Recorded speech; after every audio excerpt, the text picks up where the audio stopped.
Hello everyone, ಎಲ್ಲರೂ ಹೇಗಿದ್ದೀರಾ? ಇದು ನೋಡಿ ಕುಂಬಳಕಾಯಿ. ಕುಂಬಳಕಾಯಿ ಆರೋಗ್ಯಕ್ಕೆ ತುಂಬಾನೇ ಒಳ್ಳೆಯ ಆಹಾರ. ಕುಂಬಳಕಾಯಿ ಇದೊಂದು ಸೂಪರ್ ಫುಡ್, ಎನರ್ಜಿ ಫುಡ್. ಇದರಲ್ಲಿ ವಿಟಮಿನ್ ಸಿ, ವಿಟಮಿನ್ ಎ ಹೇರಳವಾಗಿ ಇದೆ. ಇದು ಹಾರ್ಟ್ಗೆ ತುಂಬಾನೇ ಒಳ್ಳೆಯದು. ಪ್ರಾಸ್ಟೇಟ್ ಪ್ರಾಬ್ಲಮ್ ಕೂಡ ಇದು ಒಳ್ಳೆಯದು. ಮಲಬದ್ಧತೆ, ಹೊಟ್ಟೆ ನೋವು, ಹೊಟ್ಟೆಯಲ್ಲಿ ಹುಣ್ಣು, ಇನ್ಫ್ಲಾಮೇಷನ್ ಇದೆಲ್ಲಕ್ಕೂ ಇದು ತುಂಬಾನೇ ಒಳ್ಳೆಯದು. ಸುಸ್ತು, ಆಯಾಸ ಎಲ್ಲಕ್ಕೂ ಇದು ಒಳ್ಳೆಯದು, ನಿವಾರಣೆ ಆಗುತ್ತೆ. ಸ್ಕಿನ್ ಪ್ರಾಬ್ಲಮ್ಗೂ ಇದು ತುಂಬ ಒಳ್ಳೆಯ ಆಹಾರ. ಸೊ ಇವತ್ತು ಇದರಿಂದ ಒಳ್ಳೆಯ ಒಂದು ಸೂಪ್ ಮಾಡುವುದನ್ನು ತೋರಿಸ್ಕೊಡ್ತೀನಿ. ಸೂಪ್ ಸೋರ್ಬಾ. ಇದು ತುಂಬ ಹೆಲ್ತಿ ಆಗಿದೆ. ಸೊ ಹೇಗೆ ಮಾಡುವುದಂತ ನೋಡೋಣ. ಇಲ್ಲಿ ನೋಡಿ, ಮೊದಲಿಗೆ ಎಲ್ಲ ಸಿಪ್ಪೆಯನ್ನು ತೆಗೆದು ಹೀಗೆ ಚೆನ್ನಾಗಿ ಕ್ಲೀನ್ ಮಾಡ್ಕೊಳ್ಬೇಕು. ಇದರ ಸಿಪ್ಪೆ ಸ್ವಲ್ಪ ದಪ್ಪ ಆಗಿರ್ತದೆ, ಹುಷಾರಾಗಿ ತೆಗಿಬೇಕು. ಮತ್ತು ಹೀಗೆ ಚಿಕ್ಕ ಚಿಕ್ಕ ಹೋಳುಗಳನ್ನಾಗಿ ಮಾಡಿಕೊಳ್ಬೇಕು. ಇದನ್ನು ಆಗಾಗ ಮಾಡಿ ತಿನ್ನುತ್ತಾ ಇದ್ದರೆ ಆರೋಗ್ಯಕ್ಕೆ ತುಂಬಾನೇ ಒಳ್ಳೆಯದು.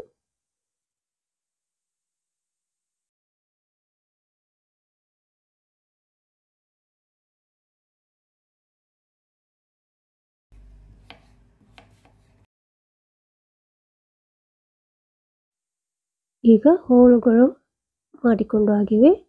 ಈಗ ಇದನ್ನು ಚೆನ್ನಾಗಿ ತೊಳೆದುಕೊಳ್ಳೋಣ. 2-3 ಸಲ ನೀರಿನಲ್ಲಿ ಚೆನ್ನಾಗಿ ತೊಳೆದುಕೊಳ್ಳಿ.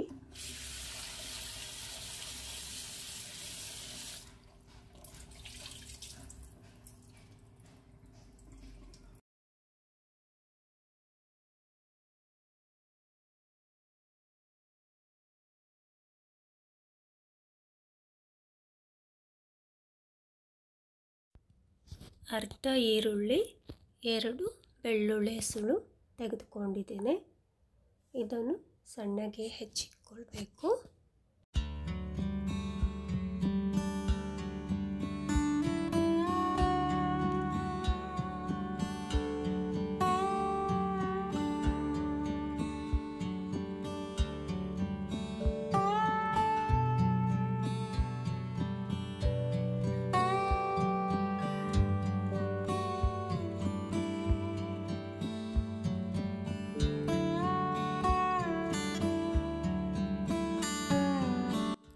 ಈಗ ಹೆಚ್ಚಿಕೊಂಡು ಆಗಿದೆ.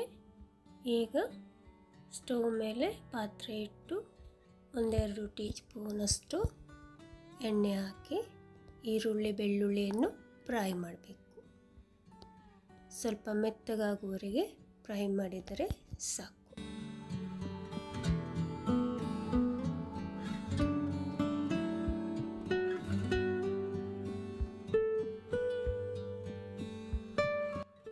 ನೋಡಿ, ಇಷ್ಟು ಫ್ರೈ ಆದರೆ ಸಾಕು.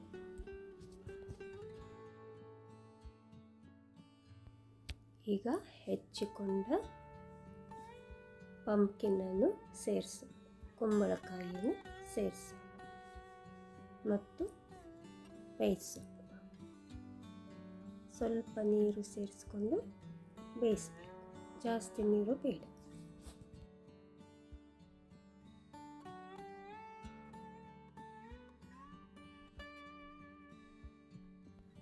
ಈಗ ನೀರು ಸ್ವಲ್ಪ ಸೇರಿಸ್ತಾ ಇದ್ದೀನಿ. ಇಷ್ಟು ಸೇರಿಸಿದರೆ ಸಾಕು. ಮುಚ್ಚಳ ಮುಚ್ಚಿ ಬೇಯಿಸಬೇಕು.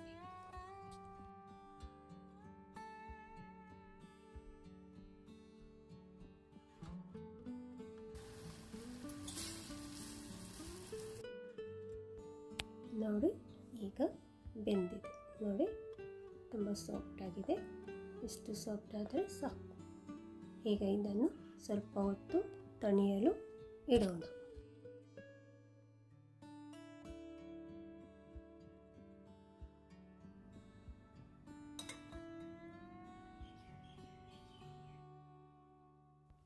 ಈಗ ಇದು ತಣಿದಿದೆ. ಈಗ ಇದನ್ನು ಬ್ಲೆಂಡರ್ನಲ್ಲಿ ಹಾಕಿ ಬ್ಲೆಂಡ್ ಮಾಡಬೇಕು. ಗಂಧವಾಗಿ ಅರಿಯಬೇಕು.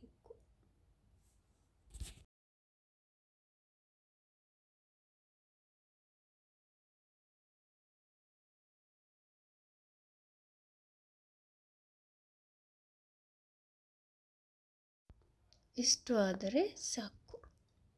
ಈಗ ಇದನ್ನು ಪಾತ್ರೆಗೆ ಮತ್ತೆ ಸೇರಿಸೋಣ. ಪಾತ್ರೆಗೆ ಸೇರಿಸಿ